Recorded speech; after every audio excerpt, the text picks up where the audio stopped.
Okay, let's just dive right into this explainer because we are about to fundamentally shift how we understand human agency and justice. We're going to be unpacking something called the Coherence Model. And trust me, it is a truly fascinating framework that asks us to completely rethink how we judge human behavior.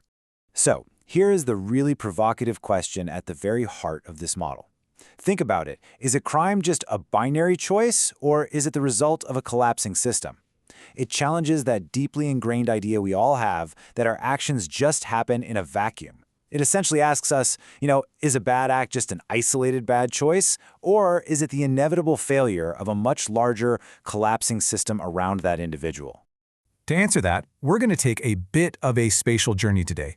We'll start with the myth of isolated choices, then zoom out to these massive societal systems, look at a fracture of agreement, explore the 3D legal volume of a courtroom, and finally, look at the Clarion Sentinel. First up, the myth of isolation. Let's look at the flaws in how traditional law views behavior. The current legal system treats human actors as completely isolated variables, right? It heavily privileges this idea of pure, rational agency. It basically assumes that crimes are binary choices made in total isolation from any external pressures. But it's literally like judging the steering wheel of a ship while completely ignoring the ocean's tides. It totally forgets that we are all navigating massive unseen currents. Which brings us to the 5 zones of influence. To really understand this, the coherence model embeds us, the self, within concentric zones of influence that condition and constrain our behavior. It reminds us that, while humans aren't completely free, but we aren't completely determined either. We are what the model calls negotiated beings. So just like that ship's captain, your choices absolutely matter, for sure, but so do the tides you're forced to sail in. By looking at these 5 layers, we can clearly see how causal weighting just has to be redistributed. Starting all the way from the outside, you have the world layer. These are the macro conditions, climate, geopolitics, economics. Inside that is culture, the surrounding norms.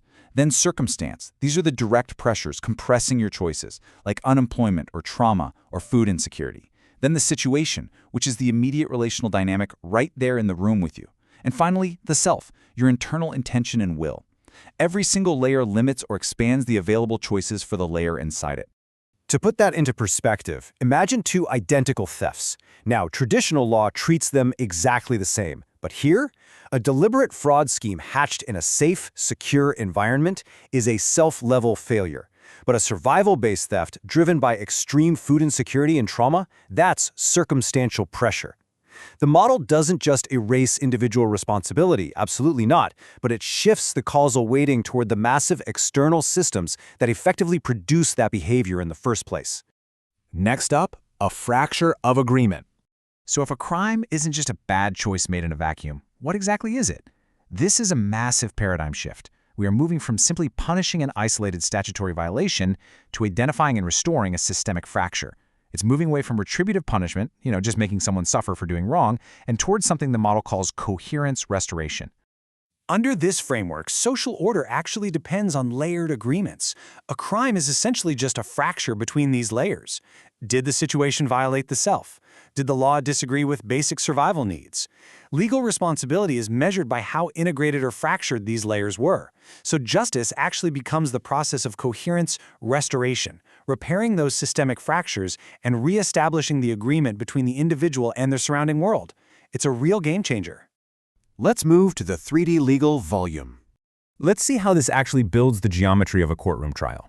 To be enforceable and maintain true due process, a legal case cannot just be a flat accusation. It has to take up physical, 3-dimensional space.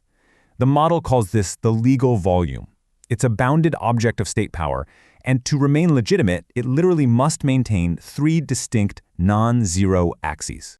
The crucial point here is that a trial needs all 3 of these dimensions to exist. It needs the z-axis, which is the heavy, structural thickness of the evidence, the DNA, the documents. It needs the y-axis, which is the depth and severity of the charge and the length of the sentence. And critically, it needs the x-axis, that adversarial horizontal friction between the defense and the prosecution. Without this width, you just don't have a check and balance. Now, if the state removes your ability to fiercely contest the charge, well, the x-axis just drops to 0.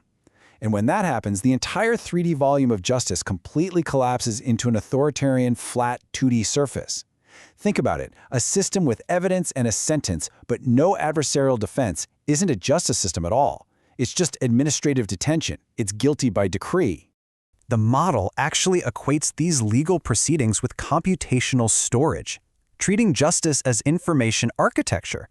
A heavy case requires more physical server space, more data, more motions. If the system gets bottlenecked with too much data, it forces a compression, which actually means a plea bargain is essentially just a data reduction algorithm. The big takeaway here is that an individual's responsibility can be effectively erased if the state fails to process this data fairly and maintain that full 3D volume. Finally, let's talk about the Clarion Sentinel. Let's zoom all the way into your own mind to see how you can survive and maintain your own agency within these heavy, chaotic systems. To maintain your internal sovereignty against the high-entropy noise of the world, the model introduces something called the Clarion Sentinel. Think of this as a zero-trust security architecture, like a mental firewall. It continuously monitors your internal coherence. It doesn't just passively accept the anxiety or the collective anger of society. It quarantines and verifies every single emotional input before it's allowed to take root.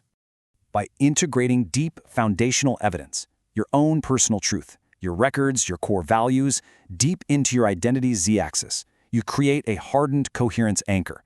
This is absolutely crucial because it protects you from external institutional coercion.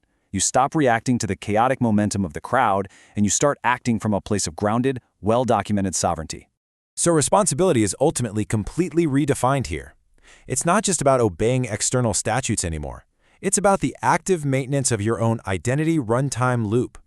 You're essentially tasked with keeping your internal entropy low, running a continuous background check to lower your reactivity, and stopping your precious energy from being absorbed into the chaotic, unthinking noise of the crowd. As we wrap up this explainer, I want to leave you with a question to reflect on. In the face of all this modern systemic noise, how thick is the evidence anchoring your own internal sovereignty? Look at the massive systems pushing against you, the world, the culture, your circumstances. Are the choices you make truly your own, grounded in your own z-axis of evidence, or are they just the reactive results of the noisy systems around you? Keep your sentinel active, build your coherence, and I'll catch you in the next explainer.